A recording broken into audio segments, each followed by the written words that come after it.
અંકલેશ્વર પાલિકા કથિત શૌચાલય કૌભાંડ ગાંધીનગર અને સુરતની આરસીએમ ટીમના ધામા નાખ્યા છે। અંકલેશ્વર શહેરના રેન્ડમ 153 જેટલા ટોયલેટ બ્લોક તપાસ્યા હતા। આરટીઆઈ એક્ટિવિસ્ટ ટીમ દ્વારા સંપર્ક ન કરવામાં આવતા નારાજગી જોવા મળી હતી। પાલિકા કચેરી ખાતે પણ રેકોર્ડની તપાસ ટીમ દ્વારા કરાઈ હતી। પાલિકા 1906 શૌચાલય પૈકી જે નામોને લઈ વિવાદ સર્જાયો હતો તે અંગે પણ ટૂંકમાં તપાસ ટીમ તપાસ કરે તો નવાઈ નહીં। અંકલેશ્વર પાલિકા કથિત શૌચાલય કૌભાંડ ગાંધીનગર અને સુરતની આરસીએમ ટીમના ધામા નાખ્યા છે। અંકલેશ્વર શહેરના રેન્ડમ 153 જેટલા ટોયલેટ બ્લોક તપાસ્યા હતા। આરટીઆઈ એક્ટિવિસ્ટ ટીમ દ્વારા સંપર્ક ન કરવામાં આવતા નારાજગી જોવા મળી હતી। પાલિકા કચેરી ખાતે પણ રેકોર્ડની તપાસ ટીમ દ્વારા કરાઈ હતી। પાલિકા 1906 શૌચાલય પૈકી જે નામોને લઈ વિવાદ સર્જાયો હતો તે અંગે પણ ટૂંકમાં તપાસ ટીમ તપાસ કરે તો નવાઈ નહીં। અંકલેશ્વર પાલિકામાં વર્ષ 2013-14ના વર્ષમાં શૌચાલય કૌભાંડ આચરવામાં આવ્યું હોવાનો ઘટસ્ફોટ આરટીઆઈ એક્ટિવિસ્ટ પ્રવીણ મોદી દ્વારા કરવામાં આવ્યો હતો અને તેમાં આધાર કાર્ડનો દુરુપયોગ કરાયો હોવાના પુરાવા સાથે તેમના નામે શૌચાલય બંધાયા હતા તેવા બંગલા ધારકો સાથેનો ખુલાસો કર્યો હતો, જે અંગે અંતે ગાંધીનગરથી નિર્મળ ગુજરાત અંતર્ગતની તપાસ ટીમ અને સુરત આરસીએમમાંથી તપાસ ટીમ અચાનક જ અંકલેશ્વરમાં આજ રોજ આવી ચડી હતી। પાલિકા સ્ટાફ સાથે વિવિધ વિસ્તારમાં 153 લાભાર્થીના ત્યાં પહોંચી શૌચાલય બન્યું કે ન બન્યું તે અંગેની ખરાઈ કરી હતી। પાલિકા ખાતે પણ કર્મચારીઓની પૂછપરછ કરી હતી। જોકે તપાસ ટીમ હાલ માત્ર શૌચાલય બન્યા છે કે નહીં તેની ખરાઈ કરી હતી। આધાર કાર્ડનો ઉપયોગ તેમજ રેકોર્ડની ચકાસણી કરવાની બાકી છે અને ટીમ હાલ પરત ફરી ગઈ છે, ત્યારે આગામી દિવસોમાં એની પણ ચકાસણી થઈ શકે છે। આ અંગે પાલિકા ચીફ ઓફિસર કેશવ કોલડિયાએ જણાવ્યું હતું કે ગાંધીનગરની ટીમ દ્વારા શહેરમાં રેન્ડમલી 153 શૌચાલયની સ્થળ તપાસ કરી ફોટા સાથે ખરાઈ કરી છે અને ખરેખર શૌચાલય બન્યા છે કે નહીં તેની તપાસ કરી છે। આ અંગે આરટીઆઈ એક્ટિવિસ્ટ પ્રવીણ મોદીએ જણાવ્યું હતું કે તપાસ ટીમે અમારો કોઈ સંપર્ક કર્યો નથી।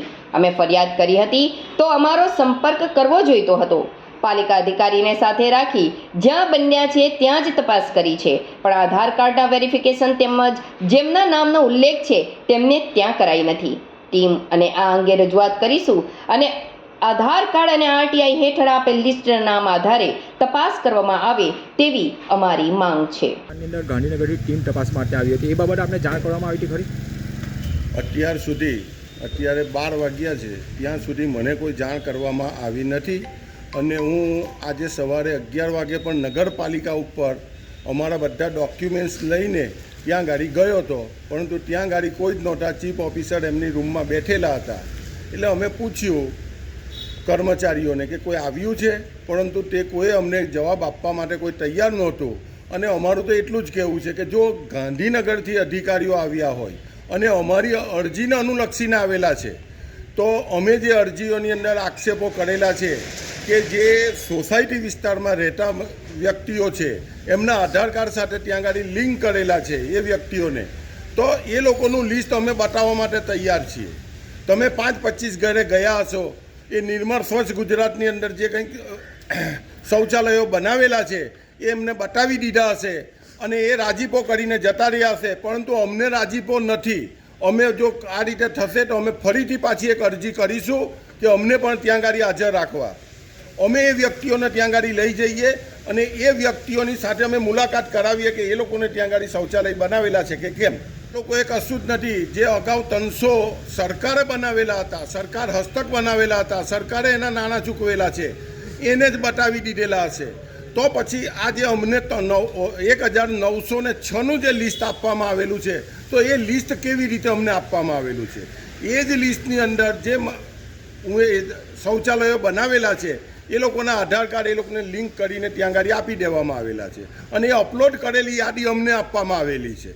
જે વ્યક્તિઓએ આધાર કાર્ડ આપેલા નથી અને નગરપાલિકાએ ખોટો એનો દુરુપયોગ કરેલો છે એ વ્યક્તિઓએ માન્ય કલેક્ટર સાહેબ અને જિલ્લા ડીએસપી સાહેબને પણ આની રજૂઆત કરેલી છે અને ત્યાં ગાડી રજૂઆતના આધારે પણ એ લોકોની તપાસ થવી જોઈએ કે આ વ્યક્તિઓના પણ જવાબ લેવાવા જોઈએ।